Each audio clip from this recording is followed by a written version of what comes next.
Bom dia para você, saudações, nós estamos chegando com Conversa na Madrugada, nosso agradecimento, obrigado pela audiência.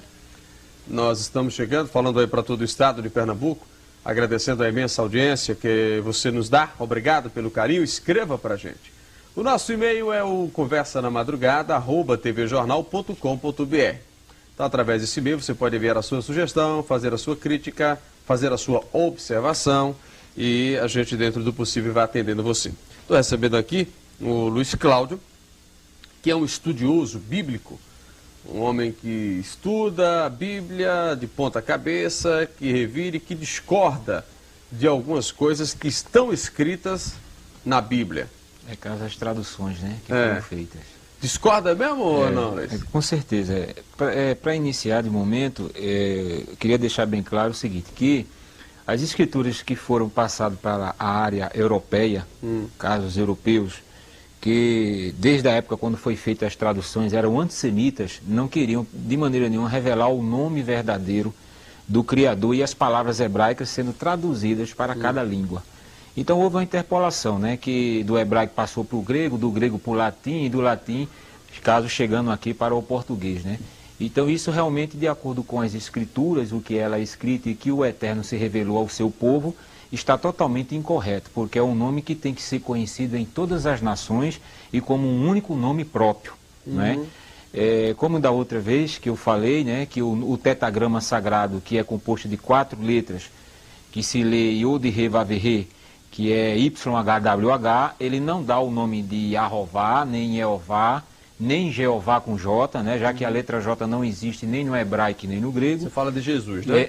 Aí é o nome do Pai, né, caso. Porque o nome do Messias, ele contém o nome do Pai, que é o tetagrama, tá certo? E a própria Escritura diz isso, que toda a plenitude, todo o poder, entendeu? Está contido no nome do Filho. Então o Filho, ele manifestou o nome do Pai, veio no nome do Pai, tá certo? Ministrou no nome do Pai, já que era proibido falar ao público nas ruas, só dentro do templo, e com isso aconteceu o que? Já estava o eufemismo de não revelar o nome verdadeiro pelos Yahudins, que ficou conhecido aqui como judeus, né? Que a palavra judeu realmente ela é totalmente distorcida, não existe nenhum judeu. Você chegar lá em Yerushalayim, Jerusalém, que é conhecido aqui, você só vai se identificar com os povos de Yahudim, no plural, e Yahudi no singular. Entendeu? Então, o próprio nome do povo contém o nome do pai, que é Yalro, que é o tetagrama. O nome da cidade contém o nome do pai, não é? O nome de Yalrodá, onde botaram para Judá, não é Judá, é Yalrodá, tá certo? Tudo contém o nome do pai. E, consequentemente, o nome do filho, como também o nome dos profetas, né? Então, hoje eu trouxe aquilo que eu falei anteriormente, né?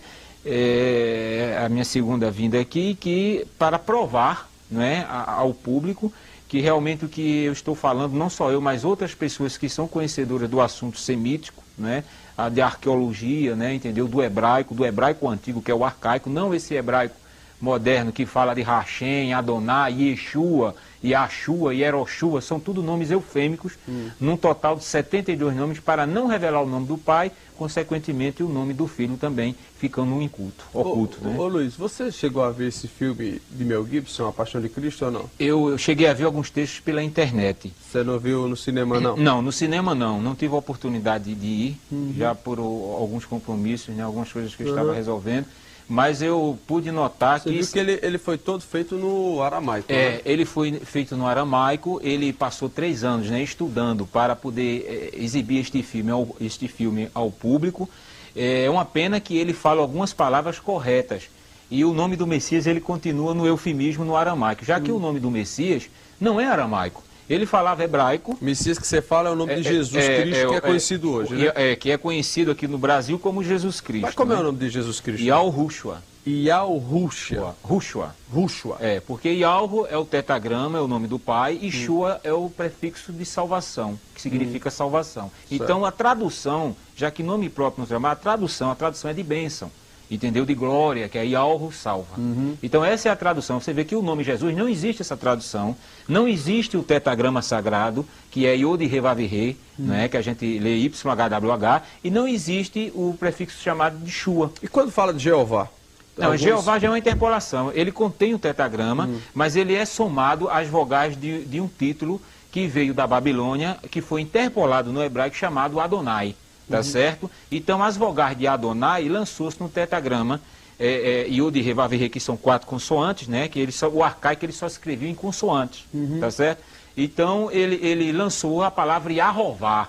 Aí depois, no sincretismo, eles trocaram o A, o Y pelo J e o A por E. Ficou Yehová e depois no Brasil Jeová. Então você vê que é um nome totalmente inexistente. E eu trouxe provas aqui que a própria Sociedade Bíblica do Brasil, tá certo? Através da pessoa do Dr. Ruth Zimmer, que é o presidente da Sociedade Bíblica, que ele tem aqui o dicionário bíblico, tá? Eu copiei, porque senão ia trazer um monte de livro. Muita coisa. Ia ficar muita coisa. Então eu copiei para mostrar, né? Aqui que ele mesmo fala, que Jeová que apareceu após 1.500 anos depois. Antes tinha aparecido Yahvé, já é outro nome inventado sem a correção da transliteração verdadeira do tetragrama sagrado, que é as 4 letras, tá certo? Então lançou-se Yahvé. Aí depois de 1515 lançou-se Yahová, Yehová e depois Jeová. Então ele mesmo condena, entendeu? Já há muito tempo, e muitas pessoas ficam clamando, depositando sua fé em um nome inexistente, que não tem base bíblica nenhuma, tanto Yahvé como Jeová.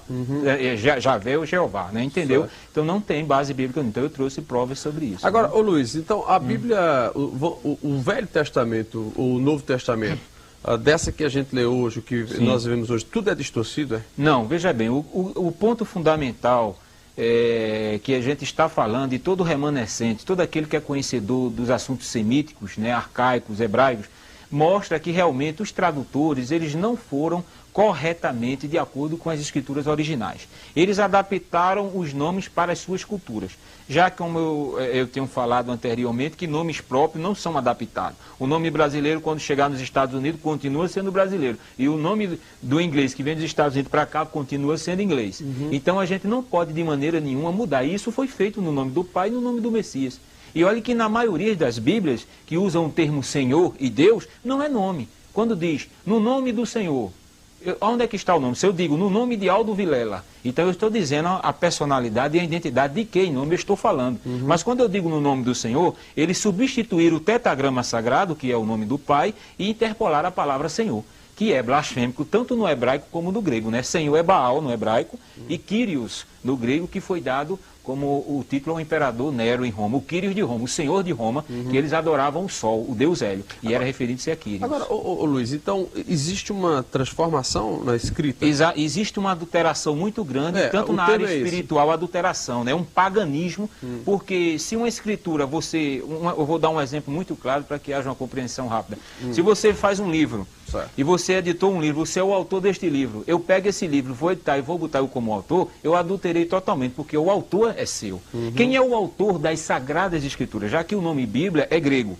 A palavra Bíblia veio do grego, tá certo? A palavra correta é Sagradas Escrituras. Quem é o autor das Sagradas Escrituras? Quem escreveu foram homens, foram os profetas. Não foi nenhum padre, nenhum papa, nenhum pastor, não é isso? Nenhuma pessoa identificada como é identificado hoje. Foram os santos profetas, inspirados pelo Espírito do próprio Pai, tá certo? Que foi vendo os acontecimentos e escrevendo em papiros, né? Em cascas de árvore, né? Entendeu? Todo o Antigo Testamento. Então, os santos profetas, eles foram inspirados. Então, veio a ordenança do Pai para cada um seguidor da sua palavra. Então, hoje em dia, a palavra ela não está de acordo com os originais, primeiro, porque os próprios Yahudins, os judeus, eles não querem que a humanidade e as nações, já que eram desde o passado considerados como pagãos que adoravam a ídolos, né, não querem revelar o nome para que não haja uma blasfêmia, quando a gente vê hoje. Você vê que hoje em dia o povo chama o nome de Jesus de Deus à torta e à direita, como a gente vê aí, né? Então, às vezes diz que há uma reverência quando está num culto, mas quando sai da igreja, não tem mais aquela reverência, não existe. Além de ser um nome distorcido, inventado, não existe a verdadeira reverência. Por quê? Porque os homens de autoridade, os homens chamados biblistas, os copistas, né, a área chamada que está adaptada para a área cristã, o protestantismo reformado, eles não estão com interesse de buscar, entendeu? A escritura, buscar da origem. Eles já pegaram o quê? Já pegaram do grego, que foi a primeira tradução lá no Egito, no ano 150 a 250 antes do Messias, através do rei Ptolomeu, que era pagão, né, adorador do sol, e solicitou a Eleazar, que era um sacerdote de Jerusalém, de Jerusalém, 72 Yahudim judeus para traduzir as escrituras. Sendo que esses 72 eram escribas. E os escribas, que são os tradutores e doutores da lei, não queriam revelar o nome por causa do Talmud, que está incluído na religião judaica, que é onde tem o código chamado Mishnah, que proíbe falar o nome do pai. Você vê lá em Al-Rusholé, em Jerusalém, e Al-Shoru, que a gente conhece por Israel, Israel é um nome político. Lá eles não falam o nome. Os remanescentes que estão lá, que tem toda a escritura, que tem o conhecimento como os outros têm, eles só adoram, só louvam quando eles estão reunidos. Mas é proibido, são os dois nomes proibidos. Esses que são proibidos são os nomes verdadeiros. Está entendendo? Que é Yalro, o pai, e Al-Rushua, que seria Deus e Jesus Cristo? Exatamente, entendeu? Entendeu?